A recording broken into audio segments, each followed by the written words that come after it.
ओम शांति। मीठे बच्चे, तुम्हारी पढ़ाई का फाउंडेशन है प्योरिटी। प्योरिटी है तब योग का जौहर भर सकेगा। योग का जौहर है तो वाणी में शक्ति होगी। प्रश्न, तुम बच्चों को अभी कौन सा प्रयत्न पूरा करना है? उत्तर, सिर पर जो विकर्मों का बोझा है उसे उतारने का पूरा प्रयत्न करना है। बाप का बनकर कोई विकर्म किया तो बहुत जोर से गिर पड़ेंगे। बी कि अगर निंदा कराई, कोई तकलीफ दी तो बहुत पाप हो जाएगा। फिर ज्ञान सुनने सुनाने से कोई फायदा नहीं। ऐसे नहीं कि ढिंढोरा पीटना है कि भगवान आया है। ऐसे भगवान कहलाने वाले भारत में बहुत हैं। कोई मानेंगे नहीं। या तुम जानते हो तुमको रोशनी मिली है?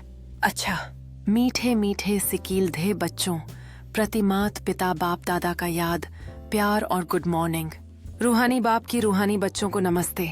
धारणा के लिए मुख्य सार एक पढ़ाई के साथ साथ पवित्र जरूर बनना है।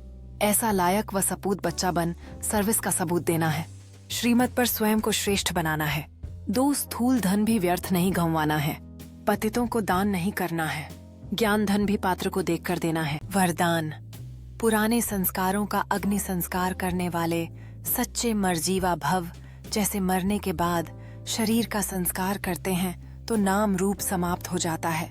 ऐसे आप बच्चे जब मरजीवा बनते हो तो शरीर भल वही है, लेकिन पुराने संस्कारों, स्मृतियों व स्वभावों का संस्कार कर देते हो।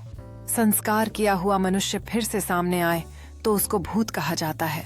ऐसे यहाँ भी यदि कोई संस्कार किए हुए संस्कार जागृत हो जाते हैं तो यह भी माया के भूत हैं। इन भूतों का भगाओ, इनका वर्णन भी नहीं करो। स्लोगन कर्म भोग का वर्णन करने के बजाय कर्म योग की स्थिति का वर्णन करते रहो। अव्यक्त इशारे संकल्पों की शक्ति जमा कर श्रेष्ठ सेवा के निमित्त बनो।